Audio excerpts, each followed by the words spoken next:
ladies and gentlemen, this is John. Welcome back to another episode of the Subcontinent. Our program aims to address important issues in the region of South Asia, which affect the governments, people, organizations, and the region as a whole. We will try to explain the issues, break down controversies surrounding them, and try to have some external perspectives from experts and people. In this edition of the Subcontinent, we are going to talk about the coup d'etat in Myanmar and the whole story behind the decades-long internal conflict. Then we throw more light on the after-effects of this drastic change for the Burmese people, as well as the regional and global perspectives on the unfolding events. Burmese are out on the streets protesting against a coup in which Myanmar's ruling party, led by Nobel laureate Aung San Suu Kyi, was deposed by the country's military. Daw Suu and President Win Myint, along with dozens of their ministers, their deputies and members of the parliament, are being kept in confinement since many weeks, while the country is at the scene of almost everyday bloody clashes between the police and the people. It was early in the morning of February 1st when Myanmar's military toppled the government, officially ending a short test run of democracy in the country. Should the day have unfolded as planned, the parliament was due to swear in the newly elected members, thereby enshrining the results of the November election. But the army took over the country to reinstall stratocracy, an amalgam of authoritarian ideas parading as majority-driven. Like all similar coup scenarios, the military cut all communication services, declared a state of emergency, and detained senior figures of the civilian government, most notably Daw Aung San Suu Kyi. The military has played electoral politics, the game that they have lost every time they held elections and Aung San Suu Kyi and Popular National League for Democracy contested. Yet in the last 30 years, since 1990, the military held 5 elections, including 1 by-election in 2012. The first one, 1990, second one, 2015, which NLD did not participate, and then 2012, and then 2015 and 2020. 4 out of 5 past elections in 30 years, Aung San Suu Kyi and her Popular National League for Democracy defeated the military-backed political proxies in the parliament in crushing or landslide wins. So therefore, the military as an institution did not want to play this game where they are beaten every single time they play against Popular Democratic National League for Democracy.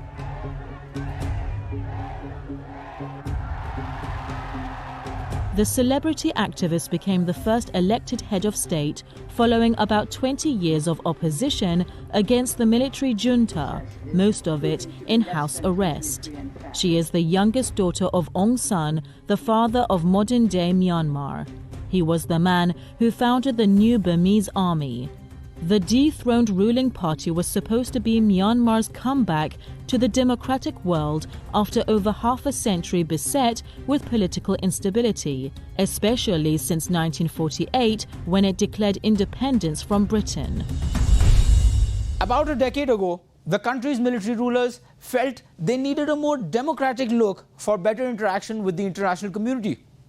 Emboldened by their sense of popularity among the Burmese, the military, or Tam Tadwa, decided to let Daw Suu's political party have a chance in the election 5 years later. Her sweeping victory was promulgated as the country's democratic rebirth. But in reality, almost everything was still under the junta's control.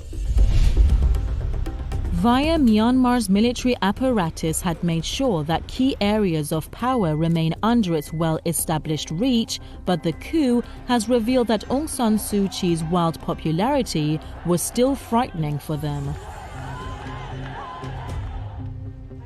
The general election in November sounded more alarms for the top brass as the National League for Democracy, Suu Kyi's party, won in a landslide and secured 85% of the seats. The main opposition party was led by the military and only garnered about 7%. It seems that the army did not manage to come to grips with the reality of their humiliating blow and called the election fraudulent. Most observers report otherwise. Despite the loss, the military still had enormous executive power as well as many reserved seats on top of the veto power over the parliament's reforms, thanks to their tailor-made changes in the constitution over the years. Before the coup gave General Min Aung Hlaing complete authority over the country, Suu Kyi was about to start her new term as the state councillor, a position specifically invented for her. With powers akin to those of a prime minister, it was created to circumvent a phrase that bars anyone who has family members with other citizenships from becoming presidents. Suu Kyi's now deceased husband was British and her 2 children are UK citizens. But her power was limited as the military drafted constitution reserves 25% of parliamentary seats for unelected military representatives, essentially preventing the NLD party from amending the constitution. Myanmar's Tatmadaw had made sure that key areas of power remain under its well-established reach, but the coup has revealed that Aung San Suu Kyi's wild popularity was still frightening for them. Although the former arrangement of power was still a blend of civilian government along with a powerful military, this was the closest Myanmar had ever moved towards democracy. That window is closed now, but the people who experienced a touch of democracy during the last 5 years don't want the dark days back. The future is grim, and days are gloomy for the Burmese protesters who are getting injured and even killed during the military crackdown of the ongoing protests almost on a daily basis. Undeterred by the police killings, protesters have promised unrelenting demonstrations until their demands are met. On the other hand, the new boss of the country has warned of severe consequences for those who defy the orders, but the international community has called on the military to relinquish power and curb the heavy-handed crackdown. But what else could you expect from your typical Dawo military man? The members of the Security Council expressed deep concern at the declaration of the state of emergency imposed in Myanmar by the military on the 1st of February and the arbitrary detention of members of the government, including State Councillor Aung San Suu Kyi and President Win Myint and others. They called for the immediate release of all those detained. The Security Council, with its 5 veto wielders, is never going to agree on anything that is, significant and impactful to the lives of billions of humans. And, Security Council is, for all intents and purposes, in a perpetual coma because it's so torn by a conflicting geopolitical and economic interest among the top 5 world leaders or leading governments. And so I'm not surprised that, Security Council failed once again to take any meaningful action. And secondly, I think this is also the body that failed to act in the face of a genocide. Genocide is international, interstate treaty, and Myanmar is clearly found to be violating the terms of this treaty. And, the Security Council has a responsibility to act, and it failed to do so. And so I'm not surprised that the British table motion or statement did not garner, enough support or consensus to, it isn't even a binding resolution or anything. It's just a statement, condemning the coup. And then with respect to India and Vietnam, well, Vietnam is also essentially a dictatorial one-party state, operating under the banner of socialism or a semi-communism. And the Vietnamese military, Vietnamese telecom companies are in cahoots with the Burmese military and its telecom, industry run by the Burmese military and cronies. And so, it's just a matter of birds of the same feather sticking together. India is just an interesting case because India has not been supportive of Burmese democratic movement for the last 25 years or so, despite its initial support for democratic movement, in 1988. Indian military has also been courting the Burmese military to try to counter the Chinese influences. So therefore, India has consistently backed the Burmese military regime when it comes to people's democratic aspirations or struggle. Since the Obama administration, the Americans decided to bring the Burmese military from the cold because it did not want Burma to be too close to China. And so the US accepted, deeply flawed, even, anti-democratic process dressed up as the Myanmar Spring. Back in 2011, the Obama administration was so excited to welcome Myanmar's democratic maneuver that the US administration moved fast to remove the sanctions the US imposed on the country earlier and restored the US ambassador there.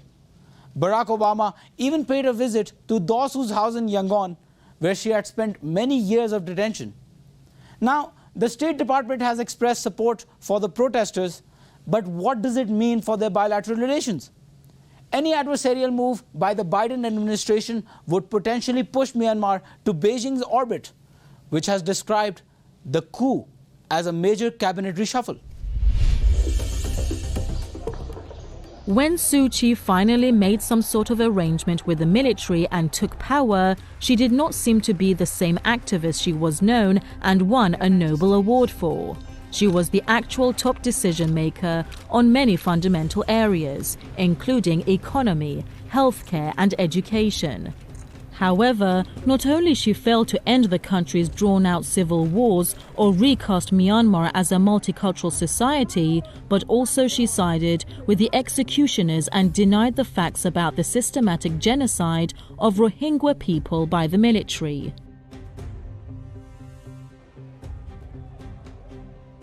She even went to The Hague to defend the military, perhaps to stay in power. Roughly about 500,000 or 600,000 Rohingyas, and about 100,000 are in IDP camps, where they have been kept, against their will for the last 8 years. No livelihood opportunities, no school, no proper schooling, let alone universities. And the 100,000 Rohingyas are languishing in these IDP camps, which German Foreign Office officials consider a concentration camp, camps. And then you've got another, 400,000 plus that are scattered across the different parts of northern Rakhine.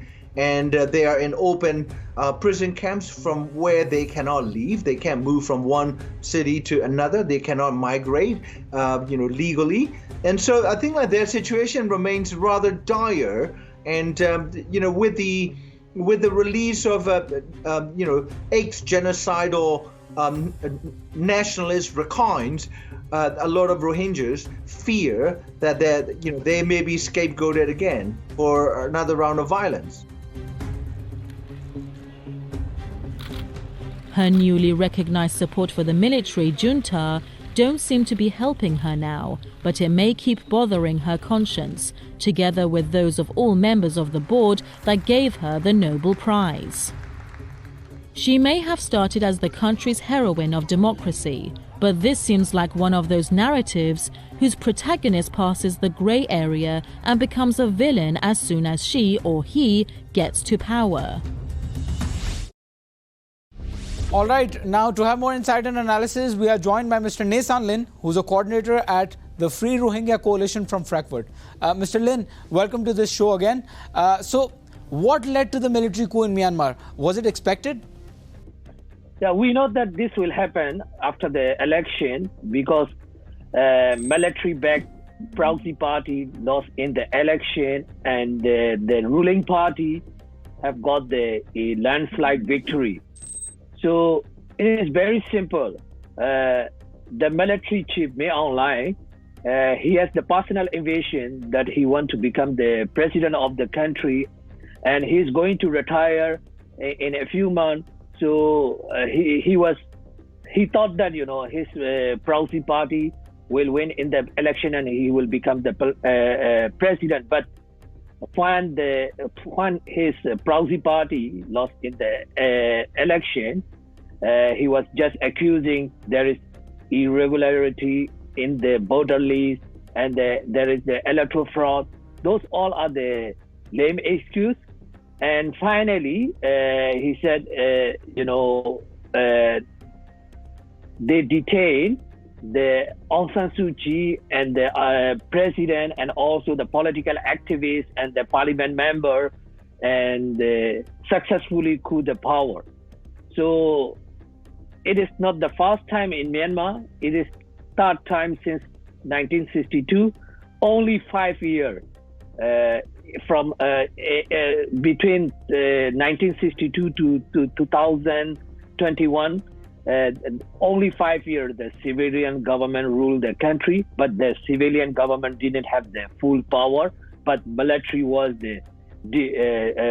had the de facto power. So, Mr. Lin, what will happen to the popular protests in the country right now? And how are these protests different from the protests that we saw in the past? I was a young boy during the 1988 uprising.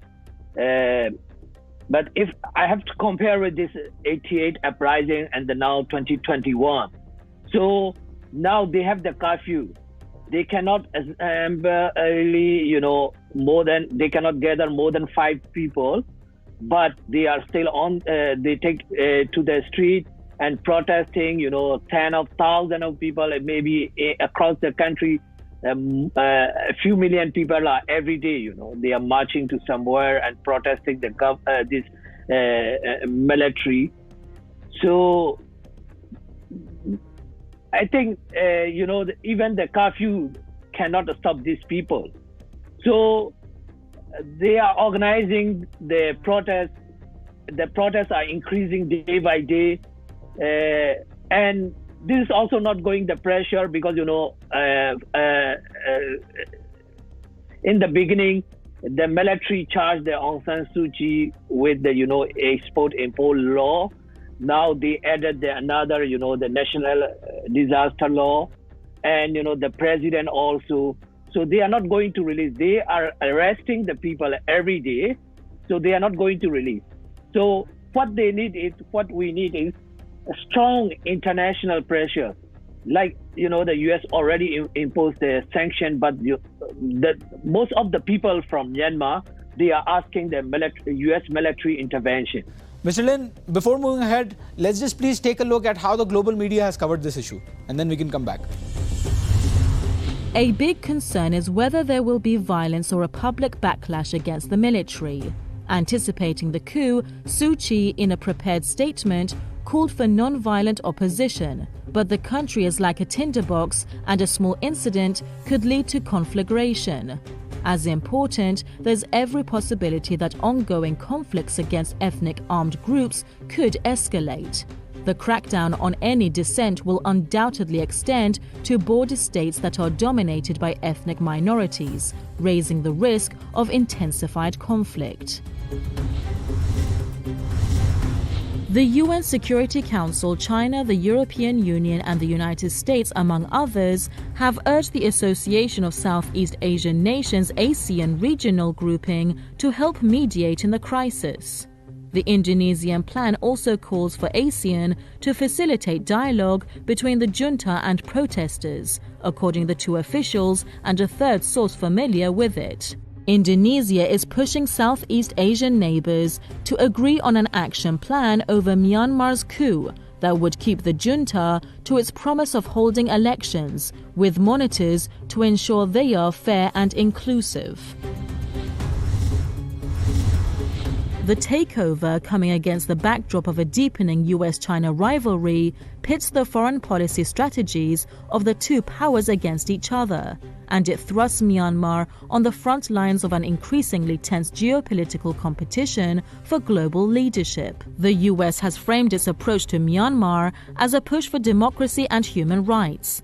The focus of Beijing, which says it has a policy of non-interference in the domestic affairs of other countries, has largely been on economic and strategic interests. The differences were clear in the response by the two nations to the coup. While US social networks have often been reluctant to pick sides in political disputes, Facebook is taking direct steps to stop distribution of the military's narrative in the country. The company is curbing the reach of its information team and spokesperson Brigadier General Zaw Min Tun, adding this same action will be applied to any additional pages that the army controls that repeatedly violate our misinformation policies, it said in a statement. All right, welcome back, Mr. Lin. So, Mr. Lin, what are the consequences that you foresee in terms of the condition of the Rohingya and this coup? Rohingya, let me talk about the Rohingya inside the country. There are about 600,000 Rohingya, about 140,000 are in the concentration camp since 2012, and the remaining are in the open air prison. So we are in the worst situation since 1992. We have no freedom of movement, very little access to the education, the healthcare, and all are, they're restricted. So they have, already wiped off the majority of the people. Now they are taking shelter in Bangladesh. So what we are worried is this Myanmar military chief has said, this is the Rohingya genocide is and finished business. So now he has the full power, and nobody can stop him. We are really worried for the people remaining inside the country. Maybe he can launch a violence against them and wipe up the remaining people from there. So at the same time, he said he will bring the refugee from. He used the term internally displaced, the people from the Bangladesh, according to the agreement, bilateral agreement they had. So we are also really worried, these people will be pushed back from Bangladesh, because Bangladesh is really happy with this, the letter sent by the military regime to the Bangladesh government.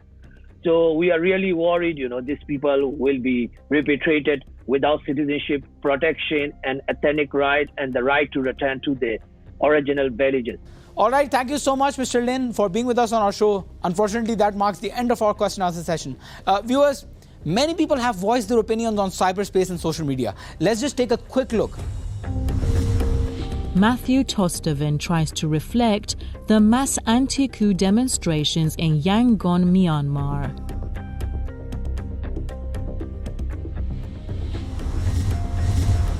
Karen Kin believes that while the people are empty-handed against the Juna and their weaponry, the power of people is more.